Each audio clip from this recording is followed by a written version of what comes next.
Olá, bom dia, boa tarde, boa noite, tudo bem? Bronquiolite, vírus sincicial respiratório, pneumonias, gripe. Vamos falar sobre essa temática hoje, o vírus sincicial respiratório, como diferenciar, como é transmitido, como que é o comportamento. Esse vídeo é gravado para profissionais da saúde, mas se você tem um alto grau de literácia em saúde, um bom discernimento, você vai acompanhar muito bem, pode aplicar os conhecimentos aqui na sua vida, na sua família, seus conhecidos e por aí vai.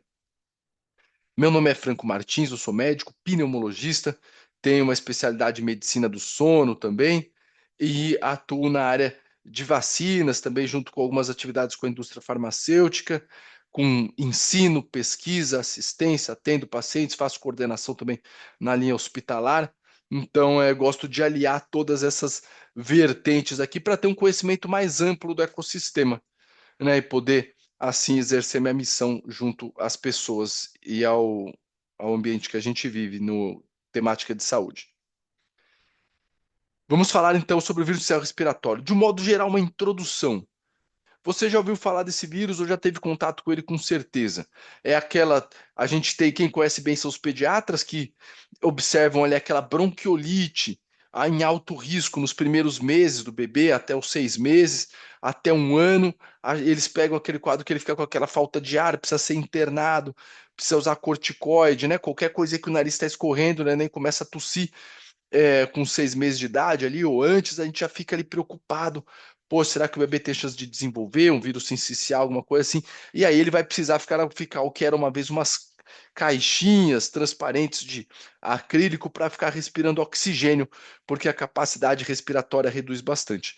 Então, um extremo de idade aqui na faixa pediátrica e o outro vai ser lá na idade dos idosos, porque a capacidade do nosso sistema imunológico vai reduzindo, principalmente a atividade dos linfócitos. Ela fica prejudicada conforme a gente entra nessa fase da imunossenescência, que é a redução da nossa capacidade do nosso sistema imunológico combater as infecções.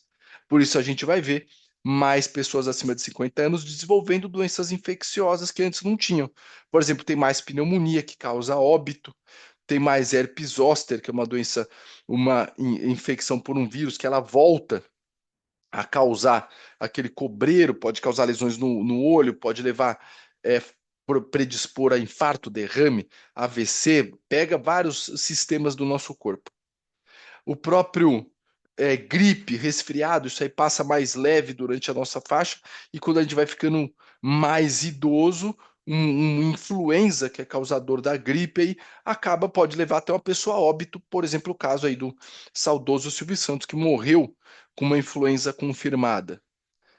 Então, é importante a gente ter essa percepção. Então, se você tem contato ali com essas faixas etárias lá da neonatologia, da pediatria, 6 meses, um ano ali, e o outro aqui, os idosos, esse vídeo é importante para você conhecer o vírus sincicial respiratório. Com o envelhecimento, né, a nossa pirâmide populacional era assim, tinha mais gente jovem e menos idoso. Agora ela já está mais reta, né? Então, nós somos já um país maduro, então cada vez mais idosos e as pessoas vão ter contato com isso aqui. E mais idosos quer dizer também mais DPOC, doença pulmonar obstrutiva crônica, enfisema, pessoas que fumaram no passado agora estão envelhecendo com essa doença, pessoas com diabetes, pessoas com hipertensão, com câncer, com doença cardiovascular, como infarto agudo do miocárdio, como AVC, acidente vascular cerebral, encefálico, doenças cerebrovasculares, cardiovasculares, como uma causa importante aí dentro dessa população que vai envelhecendo. A dificuldade de se movimentar, de se mobilizar e por aí vai. Ok? E como que isso se transmite, o vírus essencial respiratório? Aqui por tosse, um catarro, um perdigoto, do inglês a gente chama de droplets, esses pedacinhos de cuspe que a gente solta sem querer. Eu estou aqui gravando na frente de um notebook, então conforme eu estou falando, eu estou vendo os pedacinhos aqui de líquido que vai grudando na tela. Então quer dizer o quê? São os perdigotos que a gente elimina e nem percebe. Então você está ali numa distância com uma pessoa, está transmitindo e não está nem sabendo disso. No hemisfério norte, essa doença tem um comportamento um pouco diferente do que aqui no Brasil.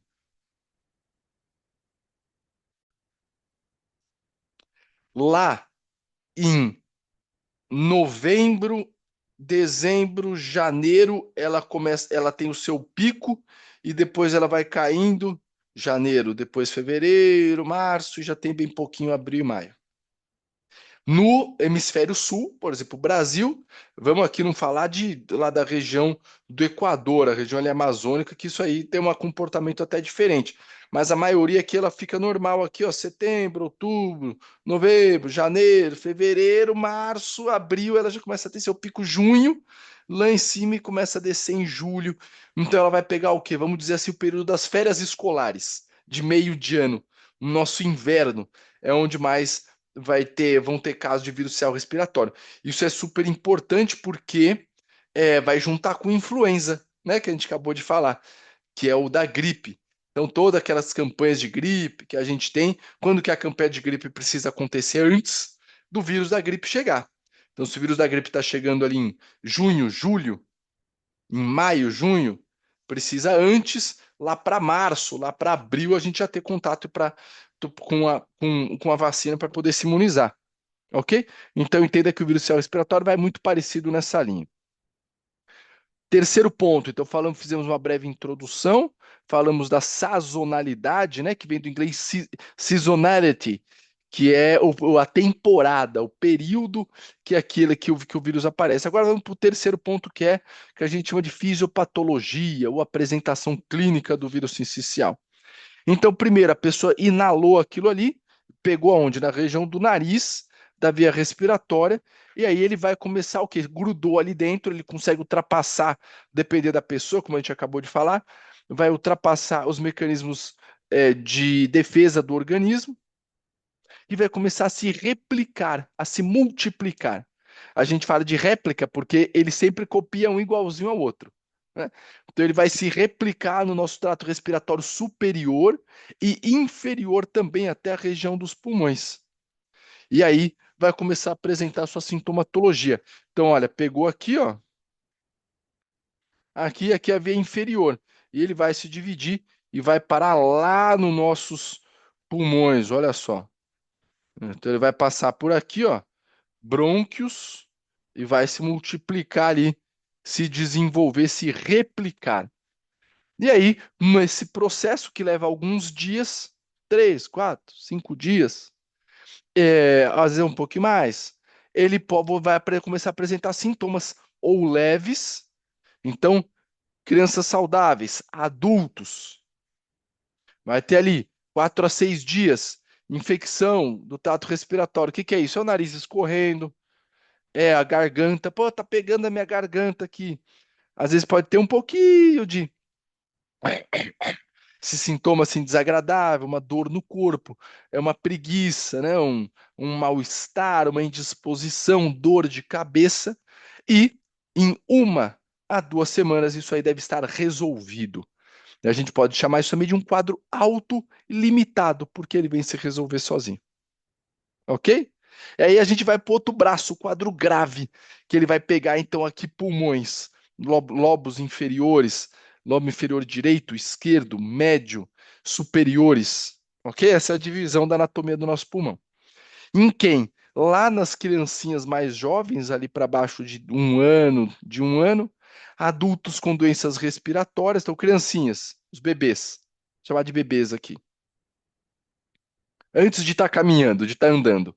Bebês, adulto com uma condição respiratória crônica, acabamos de falar. Adultos mais velhos, então você tem asma com 30 anos. Então é um fator de risco, não precisa estar velho, não precisa estar mais velho, mais idoso, ok? Mais sênior.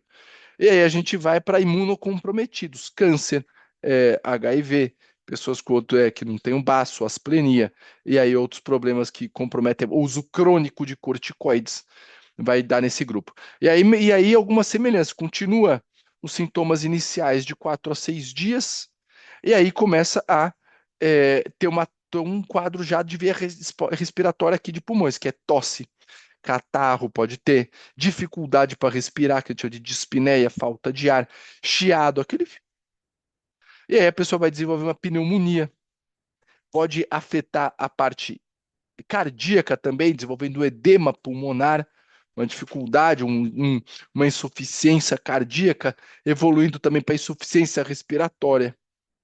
Exacerbação, uma crise de DPOC, uma crise de asma, levando essa pessoa a um pronto-socorro, ficar internada, hospitalizada, pode ir para uma UTI, precisar primeiro daquela máscara para respirar, depois isso vai para uma intubação orotraqueal e depois a pessoa pode evoluir a óbito por insuficiência respiratória. Principalmente esses grupos que nós comentamos: bebês, pessoas adultas com condições crônicas, asma, DPOC, diabetes, idosos, pessoas mais velhas, pessoas com o sistema de imunológico comprometido, uso crônico de corticoide, câncer, problemas no sistema imunológico aqui, ok? E aí a gente vai precisar ir para a parte do diagnóstico. Como se dá o diagnóstico? Deveria ser através daquele SWAB, né? Que a gente faz muito pouco.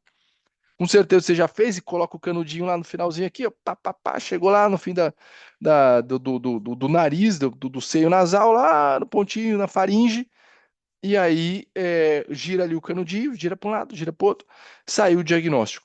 Esse seria um termo. Outra forma é dosar isso através de coleta de exame de sangue. Também tem essa possibilidade.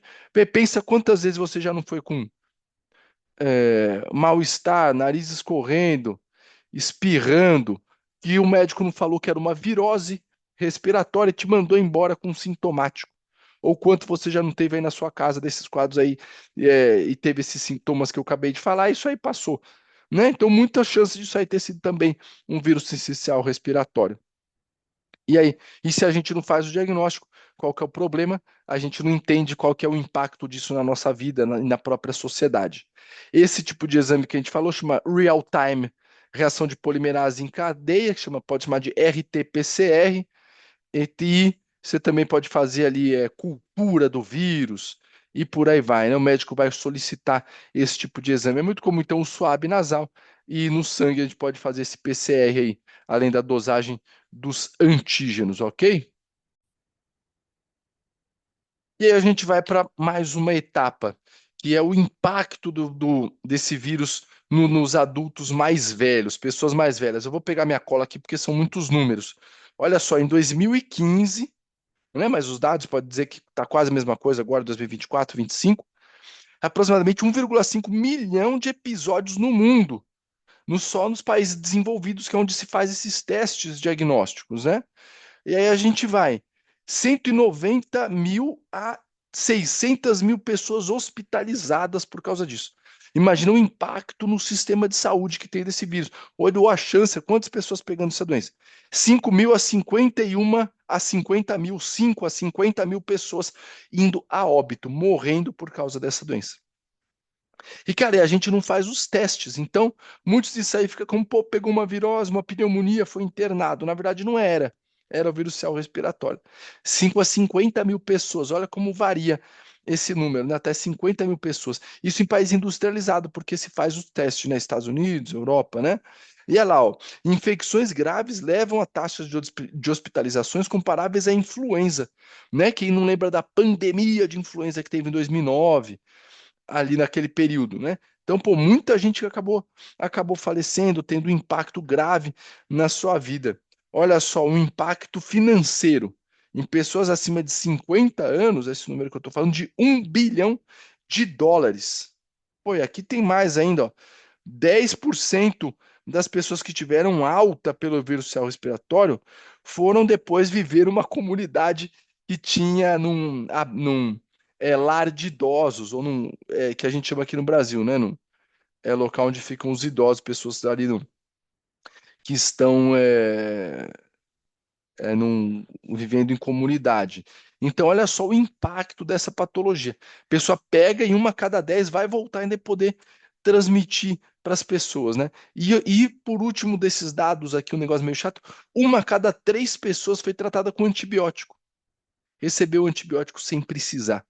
Então, se a gente fizer melhor os diagnósticos, a gente vai saber, vai evitar que a pessoa tome antibiótico sem ter necessidade, porque a gente vai saber que é o vírus que está causando isso. E o tratamento dessa doença não tem a ver como antibióticos, né? Não existe, na verdade, um tratamento específico. Na faixa etária ali, muito dos bebês, existe ainda um soro que pode ser administrado com vários anticorpos já prontos contra o vírus cell respiratório, mas não, mas fora isso, a gente não tem nenhum outro tratamento específico, um comprimido, que vai levar a esse ponto, né? Então vai ser muitas pessoas com caso grave vão acabar sendo ficando internadas aí e sendo entubadas. E além disso, né, de toda essa catástrofe aí na vida da pessoa, você vai ter perda de produtividade, pessoas, ó, 73% delas têm problemas de sono, quase 100%, ó, problemas com atividades sociais e relacionamentos. 60% pararam de fazer atividades de lazer. 93% com impacto, ó, emocional. Um terço das pessoas inaptas ao trabalho durante 6 meses após a doença. Tudo isso aqui 6 meses após doença. Problemas para fazer atividade física e problemas em se concentrar. Problemas na concentração, né? Então você vê o impacto disso aqui. Então, eu queria trazer também para a gente terminar o último ponto, que não tem esse tratamento específico aí disponível, e como a gente pode se prevenir. Primeiro, lavar as mãos, né? Já dizia, lava outra, lava uma, lavar as mãos. Então, os vírus, eles ficam onde? Ficam aqui, ó, mesmo os do Covid. Então, pessoal, vamos lavar a mão, limpar as superfícies, né? Eu falei do meu notebook aqui, eu vou limpo com frequência essa superfície aqui com álcool, álcool isopropílico, ou o próprio álcool que a gente tem aí disponível, esses multiuso que tem álcool também. Então é importante limpar essa superfície que a gente está com frequência, porque o vírus ele fica sobrevivendo um tempo ali. E evitar contato com pessoas sintomáticas, né? Então, se for ver, eu deveria tomar a vacina mesmo não tendo a idade que hoje tá recomendada no Brasil, porque tenho contato com pessoas, com pacientes, ok? Então, só citando aqui de exemplo. E a gente tem hoje vacina nesse sentido. Então, no Brasil, nós temos duas vacinas contra o vírus essencial respiratório. Eu não vou falar o nome comercial aqui, mas são duas vacinas e logo mais nós vamos ter mais, graças a Deus. Então, eu gostaria de deixar como recado final para você, pessoas acima de 50 anos que têm doenças aí, dessas comorbidades, essas patologias associadas que nós falamos, vá tomar a sua vacina. Tome, procure, fale com o seu médico ou procure aí no Google, você vai observar e aprender um pouco. Vacina contra o VSR, contra o vírus essencial respiratório. Você vai observar que ela está disponível hoje aí, ok? E é um excelente forma de prevenir uma doença que eu imagino o impacto que isso aqui vai causar, ok? Já está disponível, meu, a gente pode prevenir isso aí, não tem por que não se prevenir, porque não tomar a vacina. Imagina depois que você pega a doença e você teve lá problema emocional, não está conseguindo trabalhar, está com dificuldade importante. Alguém te falasse, pô, imagina que para sua doença você tivesse uma vacina. Você fala, nossa, eu tomaria com certeza, mas agora está aí disponível e a gente não vai tomar, você não vai aí tomar. Então, tem essa percepção. Igual o seguro do carro. Pô, quando você vê bater o carro, nossa, não é porque todo mundo tem seguro. Porque você bate o carro, você pode ter uma perda total e vai perder ali 50, 100, 200 mil reais no valor do veículo, né? E o seguro custa muito menos, ok?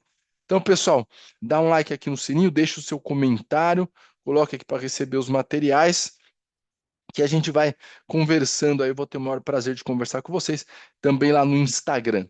Um forte abraço, até a próxima. Meu nome é Franco Martins, médico pneumologista. Tchau, tchau.